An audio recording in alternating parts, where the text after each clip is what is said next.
선거에 직접 나서시거나 아니면 누군가를 돕고 계신가요?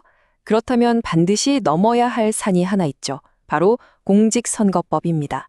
워낙 복잡하고 촘촘해서 정말 지뢰밭처럼 느껴지기도 하는데요. 제가 오늘 그 지뢰밭을 안전하게 건널 수 있는 아주 명확한 지도를 그려드릴게요. 준비되셨나요? 정답은 네, 그럴 수 있습니다. 진짜 놀랍죠? 이 질문 하나만 봐도 선거법을 제대로 모르는 게 얼마나 위험할 수 있는지 바로 알 수 있습니다. 이게 무슨 뜻이냐면요. 그냥 무심코 누른 좋아요 하나가 선거 전체 판도를 바꿔버릴 수도 있고 나한테는 생각지도 못한 법적 책임으로 돌아올 수 있다는 겁니다. 자, 그럼 이 복잡한 지뢰밭 어떻게 통과해야 할까요? 오늘 우리가 살펴볼 로드맵입니다. 총 5가지 핵심 포인트를 하나씩 아주 쉽게 짚어드릴게요. 선거법에서 제일 중요한 거 딱 하나만 꼽으라면 저는 단연 타이밍이라고 말할 것 같아요. 언제 선거운동을 할 수 있고 또 언제 딱 멈춰야 하는지 아는 것. 모든 게 바로 이 시간표에서 시작됩니다. 자, 이 타임라인을 한번 보세요. 이게 모든 걸 말해줍니다. 선거는 크게 3단계로 나뉘고요. 각 단계마다 할 수 있는 게 있고 절대 하면 안 되는 게 완전히 달라져요.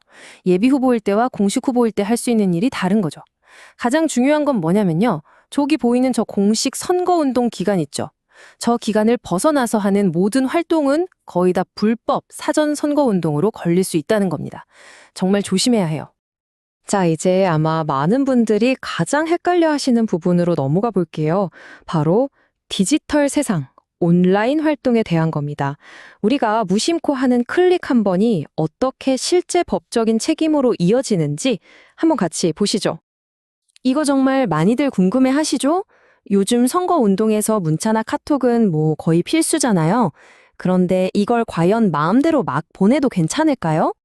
정답부터 말씀드리면 아니요, 절대 안 됩니다. 여기 보시면 아시겠지만 아주 엄격한 제한이 있어요.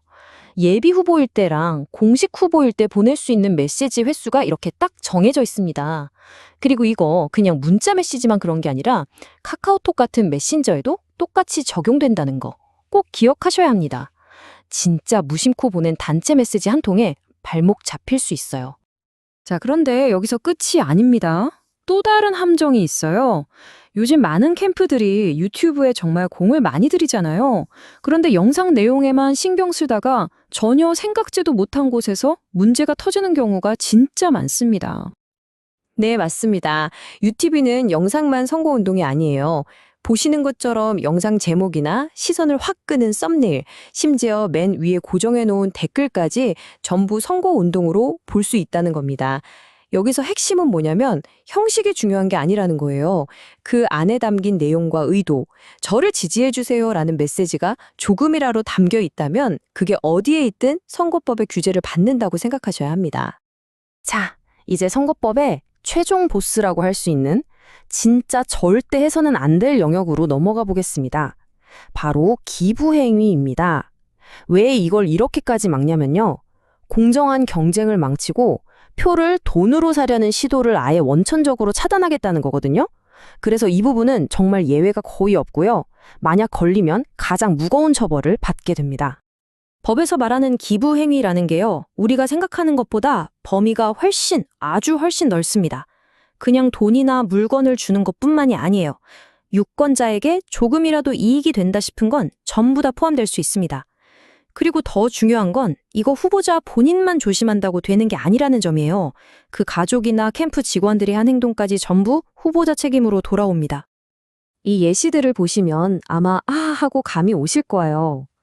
명절 때 돌리는 작은 선물, 식사 대접하는 거, 심지어 선거사무소 개소식에서 주는 커피 한 잔까지도 전부 불법이 될 수 있다는 겁니다. 좋은 뜻으로 한 건데 이게 안 통한다는 거죠. 정말 사소해 보이는 행동 하나하나가 법 위반이 될 수 있다는 걸 보여주는 아주 구체적인 사례들입니다. 그래서 핵심은 바로 이 숫자입니다. 0. 유권자에게 합법적으로 줄 수 있는 돈, 선물, 음식의 액수는 네, 바로 0원입니다. 이 무관용 원칙 하나만 머릿속에 딱 박아두시면 큰 실수는 피할 수 있습니다. 그런데요, 이 선거법 규칙이 모든 사람한테 똑같이 적용되는 건 또 아니에요. 내가 누구냐, 그러니까 어떤 역할을 맡고 있느냐에 따라서 훨씬 더 엄격한 제한이 따르기도 하거든요. 이 부분도 정말 중요합니다. 이거 특히 공직에 계신 분들이 정말 많이 헷갈려하고 또 질문하는 내용 중 하나입니다. 아니, 퇴근했고 내 개인 페이스북인데 이 정도는 괜찮지 않을까? 이렇게 생각하기가 정말 쉽죠. 하지만 법의 대답은 아주 단호합니다. 공직자의 정치적 중립 의무는 퇴근 후에도 유지된다. 이게 무슨 말이냐면요. 공직자라는 신분은 24시간 내내 계속된다는 뜻이에요. 그러니까 개인 SNS에 특정 후보를 지지하는 글을 쓰거나 공유하거나 댓글을 다는 것, 심지어 좋아요 하나 누르는 것까지 전부 금지됩니다. 예외가 없어요.